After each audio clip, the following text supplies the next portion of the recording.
Section B6 of the Inclusivity Assessment Tool looks at public restrooms and toilet areas. This includes porta-johns and outhouses.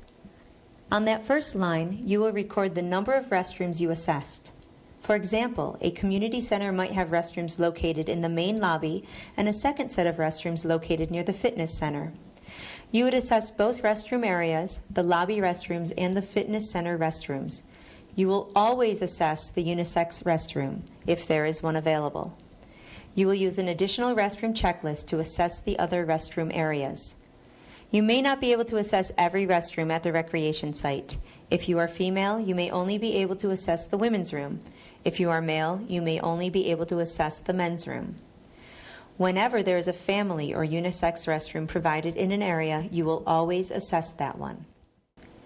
B6A asks you to provide a name for the restroom. Restrooms do not generally have names, so you will need to create a name so that people know specifically which restroom area you are describing. It is helpful to include the location of the restroom in the name. Using the previous example of a community center, you will assess the unisex restroom located in the main lobby and name that restroom the main lobby family restroom. If you are assessing the women's room near the fitness center, you could name that restroom the Women's Fitness Center restroom.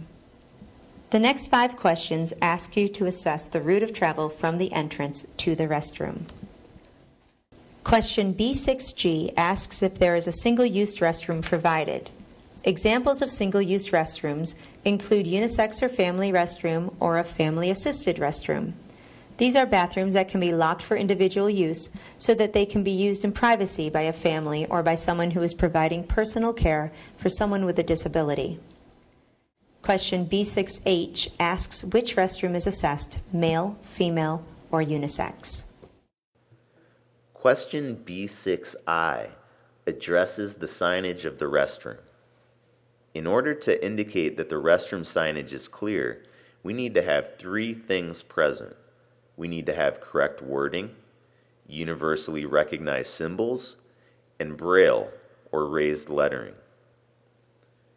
When looking at the wording of restroom signs, it is important that the sign has the word women or the word men, or it may say boys or girls as part of the signage.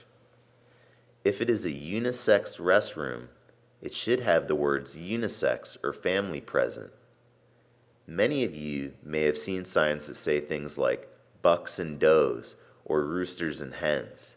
And while those signs may be fun and eclectic, they may not necessarily be communicating the type of restroom it is to children who may not understand the signs, or someone who may not speak English, or someone who has an intellectual ability who may be learning to identify which restroom to use. Next, you want to be sure that the international symbol of a men's or women's room is part of the signage. Examples of these symbols are available in your manual. Finally, the sign should include Braille or raised lettering.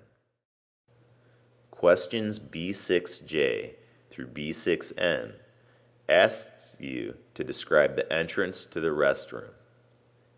You will learn how to assess an entrance and doors in the entrance station, so we will not review all of those questions here. But the exact same skills that you use to enter the facility will be used to assess any type of door or entrance throughout a recreation site. You will measure the clear open width of the door, the opening force, the handle type, and the clear space on the pull side of the door. Once you've assessed the entrance to the restroom, if there are multiple stalls, you will need to decide which stall to assess. As a general rule, the accessible stall is usually a larger stall that provides at least 60 inches of clear maneuvering space. The most accessible stall is often located at the end of a row of stalls. The door should open to the outside of the stall, and it should have grab bars. Those are the questions that we will look at next. Question B6O asks, does the toilet stall door swing open to the outside of the toilet stall? In most cases, when the door swings into the stall, it eliminates or reduces any free space within that stall, and so it is important that the door swings open to the outside of the stall. Question B6P asks, Is the toilet area large enough for wheelchair maneuvering? Here you can use your 60-inch circle to determine whether or not there is maneuvering space. You will lay your circle flat within the stall, or, if it is a single-use restroom, lay the circle flat within that room. And if the circle lies flat within that space without hitting up against the wall or any obstructions within the restroom, then you do have 60 inches of clear space, and you indicate yes for that question. If the circle does not lay flat and the space is smaller than the 60-inch circle, then you need to indicate no on that line and measure the size of the space that is available for question B6Q. In order to measure the amount of free space in a bathroom or stall that has less than 60 inches of maneuvering space, you will use your tape measure to measure from wall to wall and from the front of the toilet to the toilet stall door. Record those measurements in inches by inches on line B6Q. Question B6R is asking you to indicate if the center line of the toilet is located within 16 to 18 inches of a side wall or the wall of the stall. Often you will find that a toilet is installed in the center of the stall, which may make it difficult for people to transfer to the seat from the side. Take a measurement from the center or midway point of the toilet to the side wall nearest to the toilet. Question B6S asks if grab bars are mounted on two sides of the toilet. Question B6T asks for the number of grab bars within the toilet area. Enter the number of grab bars. If there are no grab bars at all, write 0. The next question asks you to measure the height of the toilet seat. Take a straight up and down measurement from the floor to the face of the toilet seat and record that measurement in inches on line B6U. Question B6V asks if the sink area is large enough for wheelchair maneuvering. Just as you did in the stall or toilet area, lay your 60-inch circle flat to determine if there is enough clear space for someone to turn using a wheelchair. When the sink area does not provide enough room for your 60-inch circle, using your tape measure, measure how much free space is available. For example, you may have a space that is 50 inches across and 40 inches deep, which you would record on line B6W. Question B6X asks for the height of the sink. Take a straight up and down measurement from the floor to the top face of the sink or counter area and record that height in inches. Question B6Y asks you to indicate if the sink is wall mounted or if there is cabinetry beneath the sink. Anytime that there is cabinetry underneath the sink, it typically eliminates a person's ability to be able to approach that area by rolling under the sink in order to reach the water. Question B6Z asks you to record the depth of knee space available under the sink. If the sink is wall mounted, take a measurement underneath the sink from the front face of the sink to any pipes or obstructions that are below the basin. The next question asks if faucet controls are usable without grasping. In other words, can a person operate the temperature and turn the water on or off without the use of fine motor control, such as twisting or grasping? Lever handles and automated water faucets are examples of fixtures that do not require grasping.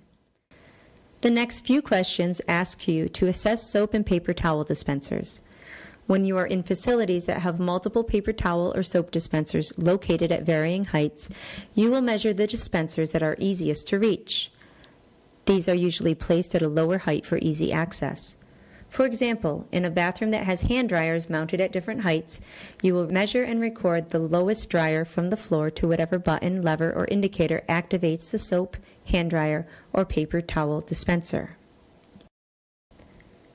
Question B6BB asks you to indicate the location of the soap or soap dispensers. If the dispensers are mounted on the wall, indicate wall mounted.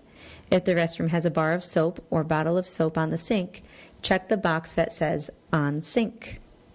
Question B6CC asks you to measure the height of the soap dispensers.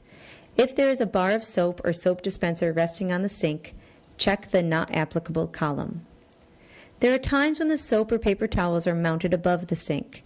To measure their height, take a measurement from the top of the sink to the button or lever that dispenses the soap or towels. Then add that measurement to the measurement you took for the height of the sink. For example, If the sink is 34 inches high and the soap is located 20 inches above the sink, add 34 inches and 20 inches for a total soap dispenser height of 54 inches. The next question asks you to indicate if the paper towels or the hand dryer is mounted on the wall or located on the sink. Question B6EE asks you to measure the height of the paper towel or hand dryer if it is mounted on the wall. Finally, there is a comments box for you to add any other information. For example, the placement of garbage cans may greatly reduce a person's reach or access to paper towel or soap dispensers or limit the access route in and out of the bathroom. At times, light switches may be difficult to locate, so you may want to include their location.